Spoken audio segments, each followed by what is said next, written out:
setia dengan ILC di Papua sudah sahur.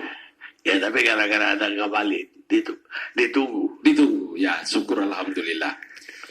Dato, yang paling penting untuk harus bisa publik mendapatkan pencerahan sebaik mungkin itu, kenapa kita membicarakan bansos, kemudian menjadikan Jakarta sebagai barometer atau ukuran.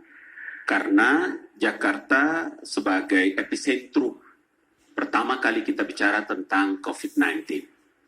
Itu sebabnya jangan merasa baper, jangan kecil hati bahwa dari awal sampai dengan saya bicara ini insya Allah baik-baik saja, karena kalau ini nanti menjadi pertentangan, kita malu dengan rakyat. Hari ini saya setuju dengan semua diksi dan narasi bahwa dalam posisi kita menangani percepatan penanganan COVID-19 ini, pemerintah harus hadir. Pemerintah pusat, kementerian, lembaga, dan gubernur. Itu sebabnya kenapa ketika masuk bicara tentang bansos, kemudian kemarin banyak juga yang mendesak pemerintah terkait dengan buka masjid dan lain-lain sebagainya, karena poin ini perlu juga disampaikan Pak Menteri, ya, sampaikan kepada publik. Sebab kenapa Presiden menyampaikan supaya harus melakukan evaluasi pelaksanaan PSBB, ya, pembatasan sosial berskala besar itu secara teliti dengan baik. Karena begini, kasus yang terjadi di DKI Jakarta berbeda dengan di Jawa Barat, di Bandung, di Semarang, di Surabaya, di tempat-tempat lain. Oleh karena itulah, maka kenapa pemerintah itu perlu melakukan koordinasi secara intensif.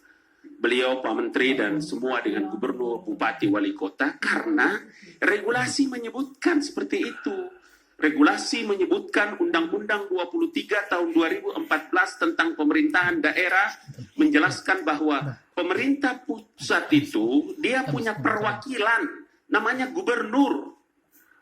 Pak Gis, gubernur itu adalah perwakilan pemerintah pusat di provinsi.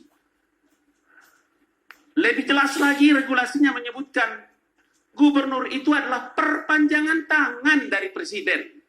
Hati-hati itu, hati-hati. Jadi jangan sampai nanti rakyat itu tersesat.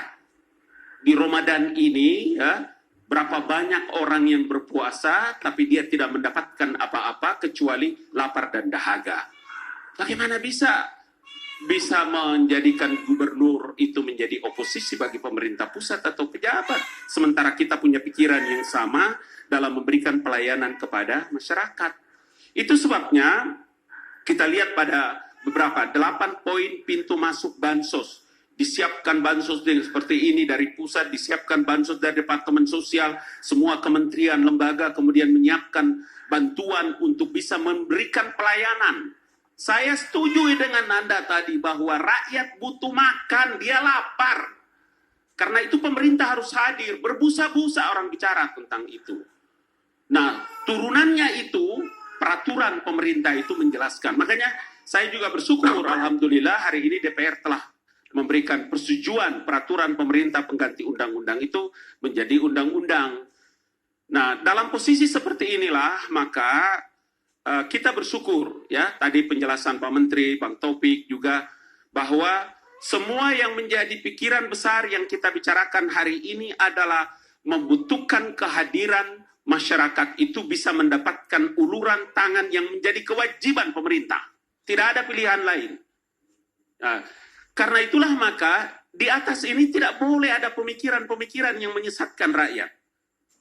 Kita warga ataupun kita penyelenggara pemerintahan dalam posisi untuk penanganan COVID-19 ini, pemerintah juga berpikir tentang upaya-upaya langkah-langkah pelonggaran. Saya mencatat dalam 4 hal, saya kemukakan 2 hal.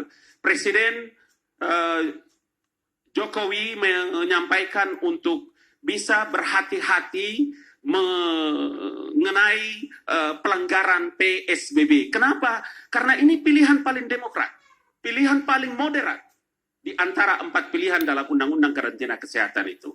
Makanya kenapa kemarin-kemarin orang mendesak Presiden untuk harus melakukan lockdown atau melakukan karantina wilayah. Presiden tidak melakukan itu. Kenapa? Karena masyarakat masih bisa melakukan pergerakan. Tapi dia tidak boleh dalam skala yang besar. Nah, inilah yang sama seperti disampaikan oleh Pak Kepala Staf, Bapak Jenderal Muldoko, bahwa yang dilakukan bagi kita sekarang ini adalah bagaimana mempersiapkan waktu, pikiran, dan tenaga. Dan sungguh-sungguh Presiden tidak ragu dalam mengalokasikan anggaran dalam memberikan pelayanan kepada masyarakat yang berdampak maupun yang hari ini terkena dengan coronavirus ini. Oleh karena itu, Bung Geis, ya, saya ingin mengatakan kepada Anda bahwa pemilu sudah selesai. Nggak usah lagi singgung-singgung itu pemilu. Antum harus segera move on, ya. Orang tidak lagi bicara tentang panggung. Jangan lagi jadikan penanganan COVID-19 ini jadi panggung politik. Enggak. Udah, selesaikan, itu selesai. Dan yang kedua yang paling terpenting, baik maupun pejabat, kementerian, lembaga, atau pemerintah pusat, bagaimana mungkin, logika apa antum pakai untuk bisa menyebutkan bahwa menjadikan DKI dan Anies itu sebagai oposisi dalam penanganan kasus corona ini? Jangan lagi. Dia bilang kesan, ada kesan ya, gitu. Jangan, karena ini dinonton. Kan Dato juga bilang, orang lagi banyak menunggu saya bicara. Jadi saya mesti segera klarifikasi. Benar. Udah, jangan lagi kita pakai diksi-diksi dan narasi-narasi yang saling menyalahkan, saling menyudutkan. Sekarang ini adalah bulan Ramadan, penuh mubarak. Kita ambil ini sebagai amalia-amalia yang terbaik dalam memberikan pelayanan kepada masyarakat. Itu aja, Dato. Baik. Banyak terima kasih, Dato. Terima kasih. Assalamualaikum warahmatullahi wabarakatuh. Pemirsa,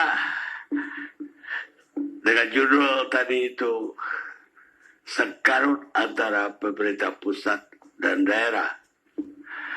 Mudah-mudahan dari